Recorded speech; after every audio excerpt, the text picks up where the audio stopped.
Assalamualaikum semuanya. Sebelum video dimulai, tolong dibantu pencet tombol subscribe-nya agar saya lebih semangat membawakan konten untuk teman kalian. Ngopi, dan jika sudah, mari kita mulai ceritanya. Langit malam di atas pelabuhan timur tampak menggantung rendah, pekat seperti tinta tumpah di atas kanvas hitam raksasa. Tak ada bintang yang menyala, tak ada cahaya bulan yang memantul di permukaan laut. Seakan-akan malam itu menutup diri, menahan napas, menyimpan sesuatu dalam-dalam di balik gulungan awan yang mengancam untuk jatuh kapan saja. Angin yang biasanya membawa semilir laut pun kini berubah menjadi desir dingin yang menggores kulit seperti pisau tipis. Pelabuhan ini biasanya tak pernah benar-benar tidur.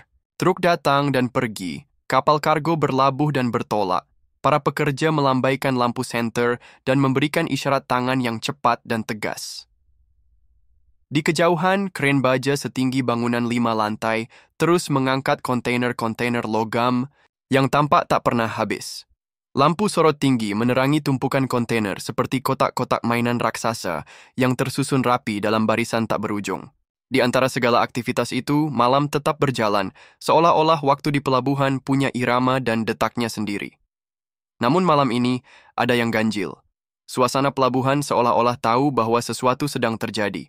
Gerakan para pekerja lebih lambat dari biasanya.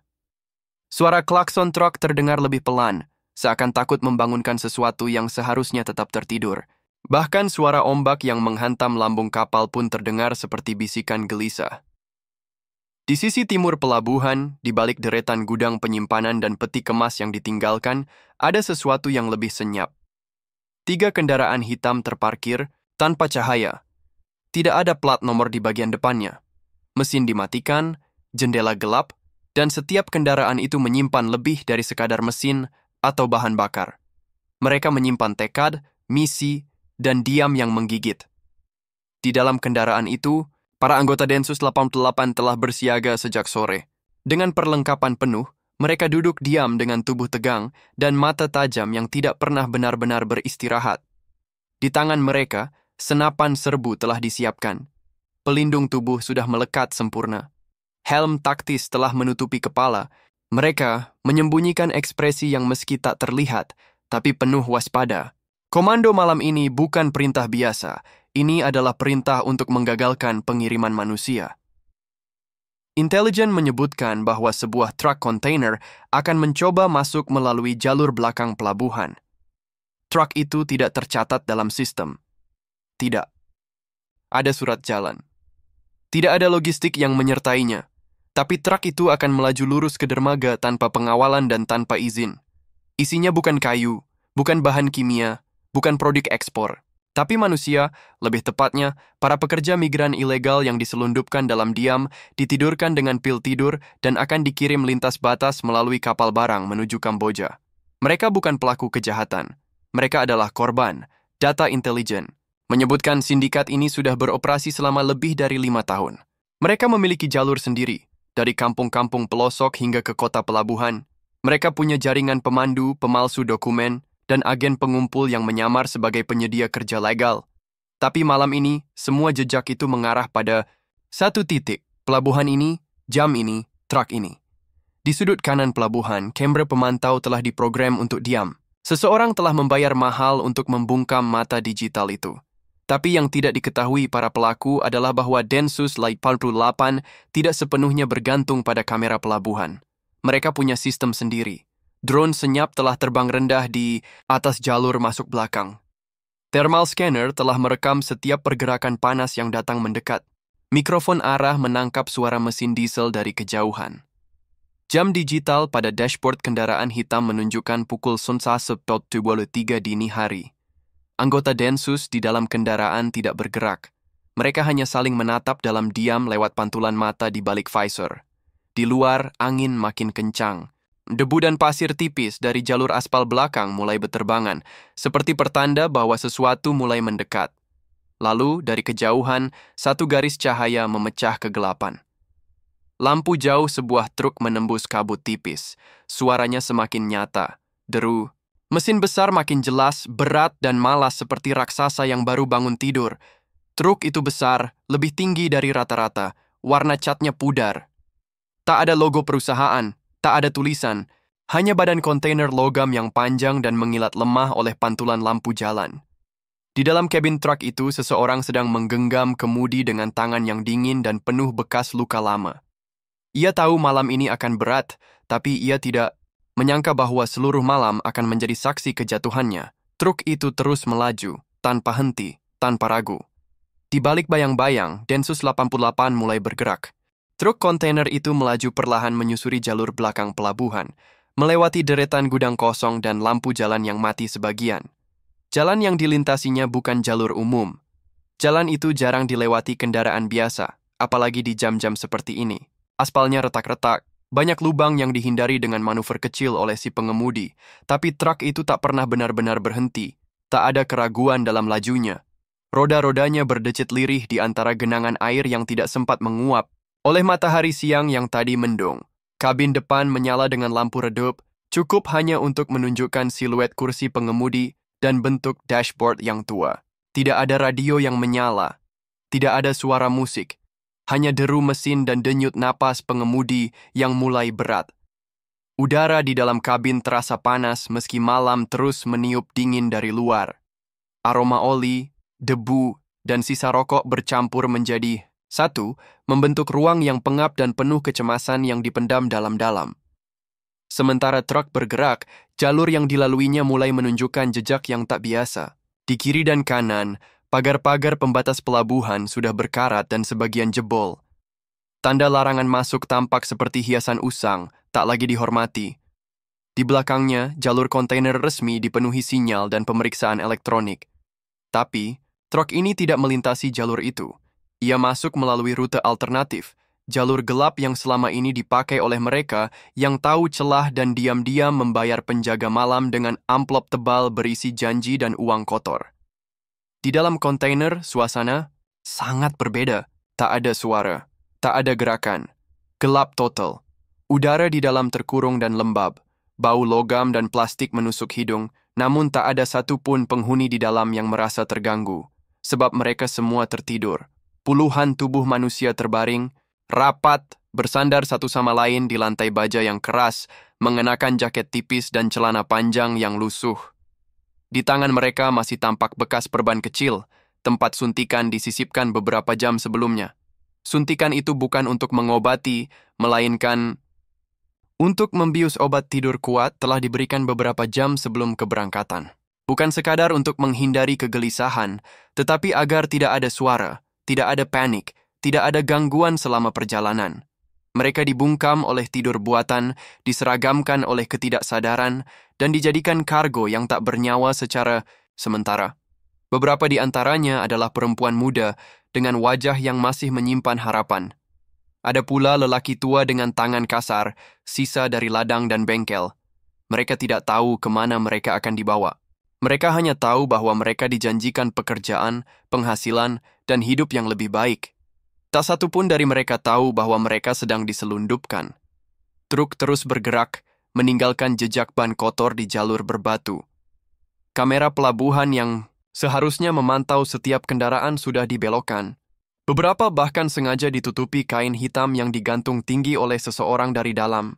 Jalur ini memang telah disiapkan, agen pengatur lalu lintas telah dibayar, celah dalam sistem telah dimanfaatkan, dan kini semua tampak berjalan sesuai rencana. Namun dari atas langit, sebuah drone senyap melayang tak jauh di belakang. Tak ada suara baling-baling yang bisa didengar telinga manusia. Mata digitalnya merekam setiap gerakan truk, dari kecepatan hingga sudut putaran bannya. Data dikirim secara langsung ke pusat komando Densus 88 yang berada hanya 100 meter dari titik penyergapan. Mereka tidak bergerak gegabah. Mereka menunggu. Di titik belokan yang memisahkan jalur gelap menuju dermaga barat, sebuah sensor kecil telah tertanam 2 hari sebelumnya oleh tim surveillance. Begitu truk melewati garis sensor itu, sistem langsung mengaktifkan timer di pusat kontrol. Waktu penghadangan akan ditentukan dengan presisi. Terlalu cepat, mereka bisa melewatkan bukti. Terlalu lambat, kapal bisa keburu angkat jangkar. Densus 88 telah memetakan pola sindikat ini dengan teliti. Mereka tahu bahwa setelah truk sampai dermaga, akan ada kapal kargo kecil yang tidak terdaftar di jadwal pengangkutan. Kapal itu akan menjemput kontainer, seolah-olah hanya memuat barang, bekas dari pabrik luar kota. Namun di dalamnya, puluhan manusia akan dibawa melewati perairan ke selatan, lalu ke jalur laut bebas menuju Kamboja, dan kemudian ke titik transit di perbatasan Thailand. Di sanalah para korban akan dijual sebagai tenaga kerja kasar, penjaga toko, bahkan ada yang menjadi korban perdagangan manusia tingkat lanjut. Jalur sunyi ini bukan hanya jalur gelap secara hukum, tapi juga secara kemanusiaan, truk kini. Berjarak hanya 500 meter dari titik penghadangan, Densus telah bergeser dari kendaraan mereka. Mereka menyusup ke balik kontainer, menempelkan diri di dinding baja, senjata siap di tangan. Komandan pengintai sudah memberi isyarat. Anggota tim pemblokade mulai menurunkan spike strip dan memasang penghalang baja portabel di antara dua derek besar. Mereka tidak bersuara. Semua gerakan telah dilatih ribuan kali. Tidak ada tempat untuk kesalahan. Langit di atas pelabuhan tetap hitam. Tapi ketegangan kini mulai menyelimuti udara, seperti selimut tebal yang turun perlahan-lahan dari angkasa.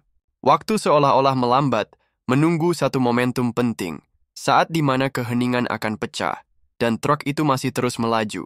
Di atas langit pelabuhan, sebuah drone tempur model taktis tanpa awak melayang pada ketinggian stabil. Bentuknya ramping dan nyaris tak terlihat oleh mata telanjang. Suaranya ditelan oleh suara laut dan deru jauh kapal kargo. Kamera malam beresolusi tinggi di bawah tubuhnya merekam segala pergerakan di bawahnya, dari kendaraan pengangkut ikan yang parkir sembarangan hingga satu-satunya truk kontainer yang melaju tanpa lampu utama, bergerak perlahan tetapi pasti ke arah dermaga timur yang telah lama tidak digunakan. Data dari drone mengalir ke pusat komando Densus 88 yang berada dalam radius aman, tersembunyi di balik tumpukan kontainer kosong.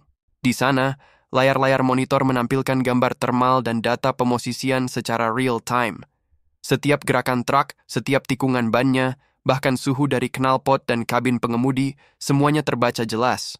Mereka tahu bahwa truk ini bukan sekadar kendaraan biasa. Mereka tahu bahwa di balik lapisan logam itu, ada nyawa-nyawa yang sedang ditidurkan untuk dijual. Anggota Densus yang bersembunyi di titik-titik penghadangan mulai menghitung napas mereka. Waktu penyerbuan harus tepat, bukan hanya untuk menangkap pelaku, tapi juga menyelamatkan para korban di dalam kontainer yang mungkin tidak menyadari bahwa hidup mereka sedang digadaikan oleh sebuah sistem kejahatan yang tak berwajah. Truk itu terus bergerak, kini hanya tinggal 200 meter dari dermaga. Di kejauhan, kapal kecil berbendera asing mulai menyalakan lampu gelapnya. Cahaya merah berkedip 3 kali, sandi yang sudah digunakan berkali-kali dalam pengangkutan ilegal seperti ini. Lampu itu tampak kecil tapi cukup jelas bagi mereka yang tahu artinya. Ini adalah sinyal kesiapan bongkar muat. Awak kapal di dalam telah membuka rem belakang dan menurunkan papan landai dari dek ke dermaga, meskipun tidak ada petugas pelabuhan yang hadir. Pusat kendali Densus 88 menerima konfirmasi akhir dari pengintai. Perintah disandikan dikirim lewat gelombang radio terenkripsi. Aktifkan protokol penyergapan. Prioritaskan penahanan. Lindungi target dalam kontainer. 2 unit kendaraan taktis mulai bergerak dari arah berlawanan. Suar siren belum dinyalakan. Semua dilakukan dalam senyap. Tim penyergap menyusup dari arah belakang, mendekati jalur yang dilintasi truk dengan formasi menyebar. Anggota dengan pelindung tubuh penuh bergerak cepat melewati bayangan tiang-tiang derek, masing-masing membawa senjata laras panjang dengan peredam suara. Langkah mereka ringan namun penuh tekanan. Mereka bukan hanya menghadapi sindikat biasa, mereka menghadapi jaringan yang telah lama menghindari hukum, yang punya akar di banyak negara dan tangan-tangan kotor yang panjang. Sementara itu, truk semakin mendekat ke garis penghadangan. Ban depan melewati sensor kedua yang tertanam di bawah aspal. Sinyal dikirim ke markas. Timer penguncian dimulai. Drone di atas langit mengaktifkan mode pengawasan penuh. Kamera inframerah memfokuskan pada kabin pengemudi, mendeteksi detak jantung dan pergerakan otot pria di balik kemudi. Ia tampak gelisah. Tangan kirinya terus memegang sesuatu di bawah dashboard. Kemungkinan senjata, atau mungkin remote penghancur diri yang disiapkan untuk memusnahkan bukti. Sensor mencatat denyut jantungnya meningkat secara drastis saat ia melihat pantulan lampu inframerah dari sudut spion kiri. Ia tahu.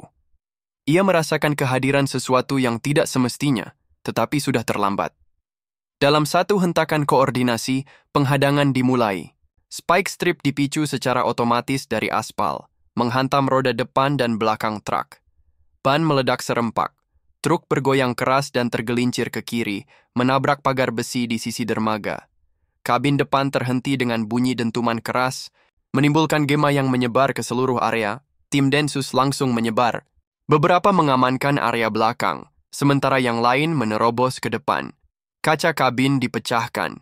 Pengemudi ditarik keluar, ditahan dengan tenaga penuh oleh 2 petugas bersenjata lengkap. Ia berteriak tanpa suara, matanya merah, tubuhnya berontak, tapi sia-sia. Tangannya diborgol. Senjata yang disembunyikan di balik kursi berhasil diamankan. Tim medis khusus segera membuka kontainer menggunakan alat pemotong logam. Saat pintu baja itu terbuka, bau tajam dari tubuh-tubuh yang terlalu lama tertidur menyeruak keluar.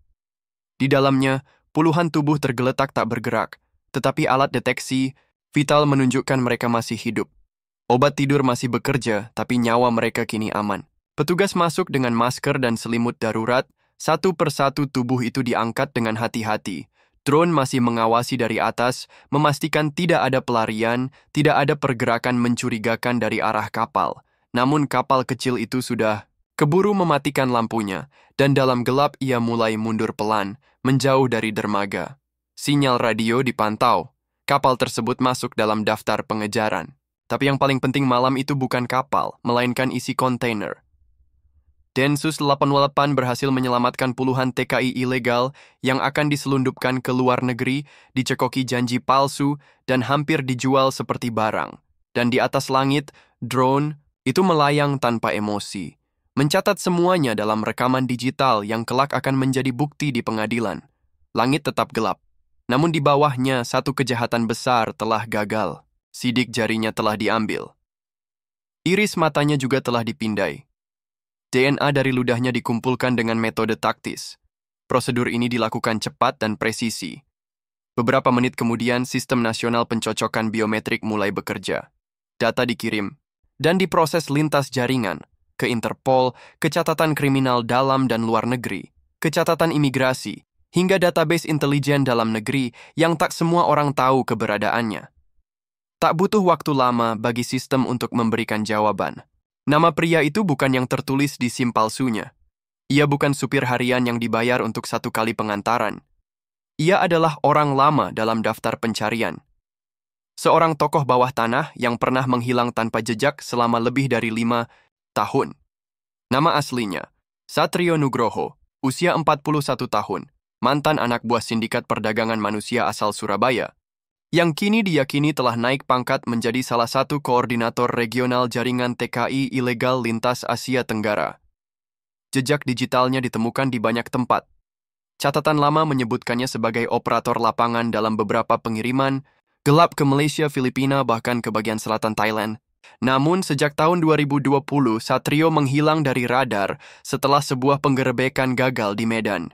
Saat itu, dia berhasil melarikan diri dan sejak itu berganti identitas beberapa kali, menyamar sebagai supir logistik, nelayan, bahkan pernah tercatat sebagai karyawan di perusahaan outsourcing keamanan. Penyidik senior Densus 88 menyusun profilnya dengan cepat. Foto-foto lama, catatan pergerakan keuangan, serta log panggilan dari ponselnya yang disita segera dianalisis. Dari sinyal yang masih tersimpan dalam SIM card dan cache ponsel, diketahui bahwa ia baru saja melakukan percakapan terenkripsi dengan nomor luar negeri, nomor yang terdaftar di wilayah Phnom Penh, Kamboja. Negara yang kini sedang jadi magnet bagi para penyalur tenaga kerja ilegal karena maraknya industri gelap, kasino daring, dan pabrik-pabrik bayangan yang menggunakan buruh migran tanpa legalitas. Satrio ternyata bukan sekadar kaki tangan. Ia adalah penghubung utama antara agen penyalur di Indonesia dengan operator penerima di Kamboja. Perannya sangat penting, tidak hanya dalam pengangkutan, tetapi juga dalam perekrutan. Ia merekrut korban dari desa-desa kecil, menjanjikan kerja dengan gaji besar di luar negeri. Lalu, para korban itu dibawa ke rumah penampungan tersembunyi. Di pinggiran kota besar, dibius dengan pil tidur agar tak melawan, dan dikirim diam-diam lewat jalur logistik seperti barang mati. Di dalam ponselnya juga ditemukan satu folder tersembunyi yang berisi puluhan foto paspor dan KTP palsu. Nama-nama dalam dokumen itu cocok dengan korban-korban yang ditemukan dalam kontainer. Artinya, Satrio bukan hanya supir atau eksekutor lapangan, tapi juga pemalsu dokumen, perencana logistik, dan bagian dari struktur kunci sindikat itu. Lebih jauh, dalam laptop miliknya yang berhasil diretas, ditemukan dokumen Excel berisi daftar pembayaran, jumlah uang muka dari keluarga para korban, rincian pengiriman, nama agen di negara tujuan, hingga besaran komisi untuk masing-masing penghubung. The rate for Noah Decent. Ratusan kisah yang disederhanakan menjadi angka-angka dingin. Nama-nama itu mewakili orang-orang yang kini tersebar di berbagai negara, entah masih hidup, ditahan, atau telah menjadi bagian dari pasar gelap manusia. Pihak berwenang mulai menghubungi instansi terkait, imigrasi, Kementerian Luar Negeri, kepolisian daerah, bahkan organisasi internasional seperti IOM, International Organization for Migration. Ini bukan sekadar kasus penangkapan individu. Ini adalah pintu masuk menuju operasi besar, penyelidikan diperluas, aset-aset Satrio dibekukan, rekening-rekening yang terhubung ke pihak ketiga ditelusuri, bahkan rumah yang pernah ditempatinya dalam penyamaran ikut digerebek. Namun yang paling mencolok adalah satu pesan pendek yang belum terhapus dari ponsel Satrio. Pesan itu datang beberapa jam sebelum penyergapan. Isinya hanya satu kalimat pendek dalam bahasa Khmer, diterjemahkan oleh pakar bahasa sebagai, "Pastikan barang tiba sebelum pagi atau semuanya terbakar." Pesan itu menegaskan bahwa ada ancaman nyata terhadap korban, bahwa kegagalan pengiriman bisa berarti eksekusi, bahwa bisnis ini berdarah dan brutal, tidak memberi ruang untuk belas kasihan. Satrio kini berada dalam penahanan ketat, dibungkus dalam ruang isolasi dengan pengawasan penuh. Ia tidak berbicara sepatah kata pun sejak ditangkap. Tidak marah, tidak memohon. Ia hanya diam, seperti tahu bahwa waktunya sudah habis. Bahwa bayang-bayang masa lalunya kini telah menjadi jerat yang mengikat lehernya sendiri. Jaksa mulai menyusun dakwaan. Tim hukum negara mendorong hukuman maksimal, karena kejahatannya bukan hanya menyelundupkan manusia. Ia telah membunuh harapan, menghapus masa depan, dan memperjualbelikan nyawa sesama warga negara. Bagi hukum, ia adalah musuh negara. Bagi para korban, ia adalah wajah dari mimpi buruk yang paling gelap.